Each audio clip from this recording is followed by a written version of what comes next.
We all have experienced cravings at one point or another. Usually cravings are related to negative feelings, such as feelings of guilt, inadequacy, shame, or feeling that you're out of control. However, cravings don't always have to be bad, and if we learn how to interpret them and how to listen to our body and the signals that it's sending us, we can actually learn a thing or two about our current emotional state and our physical state as well. So in today's video, I want to focus on cravings and share some light about why we experience certain cravings and what we can do about them. Now, there is a difference between a craving that comes from inadequacy of our appetite signals and real nutritional need. And to give you an example, if we are following a very restrictive diet, a diet that does not really leave you much room for eating certain foods, then a craving is easy to occur. An example for that would be if you're following a high protein, low carb diet.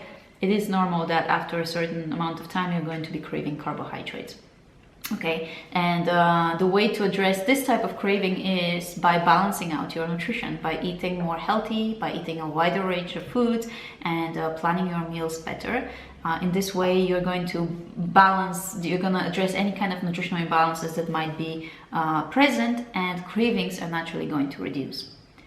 Craving is also very often associated with addiction, and sugar is a substance that is addictive. We know that, but apart from sugar, caffeine, nicotine, alcohol, and certain drugs are also addictive. And here, craving can happen also with, for example, sugar in different forms, and there, what happens often is that when we cannot control ourselves very well, and when there is a piece of cake in front of us, and we just think we're gonna have just a bite, we just cannot have only the bite, and we end up having the entire piece, and then afterwards we feel pretty guilty about it. This is a sign of addiction when you cannot really control yourself, and here probably the best way to deal with the craving is to keep those kind of temptations out of your sight.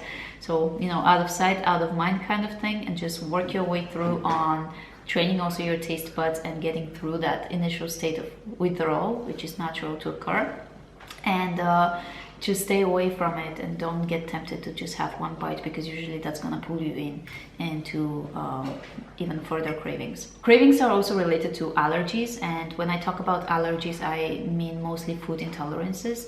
So oftentimes we eat some of the foods that we eat very often are actually foods that we are in some way intolerant to, and the reason we crave them is that they kind of relieve our symptoms for a little while, so before we then experience a set of unpleasant symptoms such as indigestion and fatigue or lethargy.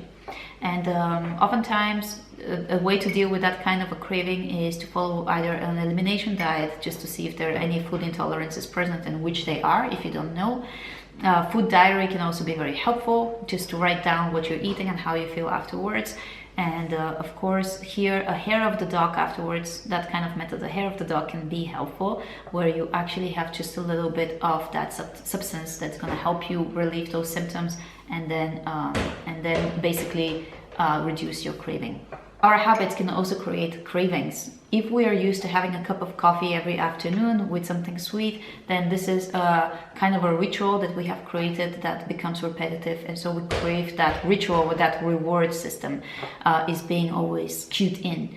And the way, when we know that this is a craving that is caused by our habits, the way to deal with it is by changing our habits. So instead of going for a cup of coffee, if coffee is always bringing you a craving for something sweet, then going for a cup of tea, for example, and having a piece of fruit can be a good substitute to that type of craving, and changing your habit as well.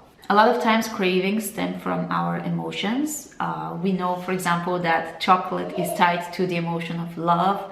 And the best example is probably Valentine's Day, where there is this tradition of giving chocolates as a sign of love. So oftentimes we might be craving chocolate whenever we're not feeling loved, or when we want to feed ourselves some love. Another craving is a craving that is related from stress and our adrenals. Oftentimes that kind of craving is for something salty or for something crunchy. There is this connection between our jaw movement and our stress response. So just munching on something crunchy or chewing on a gum, for example, can kind of help relieve that stress and the build-up tension if we're feeling tense, for example. Lastly, our family and our childhood play a role in our cravings, especially in times when we're going under stress or some kind of insecurity. We tend to crave our childhood favorite dishes, and this is again an emotional response of us not feeling very nurtured right now or not feeling very secured, and we need that kind of being cocooned and feeling more secured, and then we crave the food that our mother or grandmother used to make for us. So these are all emotional states. And again, a way for us, the first step for us to address a craving is to ask ourselves the question, why? Because when we ask ourselves the question, why, we bring awareness. We start seeing a pattern. And children love to ask the question why, and there is a good reason for that. We should ask ourselves the question why more often, because it kind of can stop us in our tracks and make us realize what we're doing right now, make us more aware of what we're doing. And when we become more aware, we actually are holding the key to changing our actions. And as you can see now, with the different causes of cravings, there come different types of actions that we can take. It's not just a one-way street. But being more aware, asking yourself why you're eating certain foods is the first step. And then second of all, writing a journal and what you're eating, how you're feeling after certain foods. It's also another way to really bring more awareness. And then following up with the different techniques that I have just shared with you. So I hope this video was helpful, and I'll see you soon.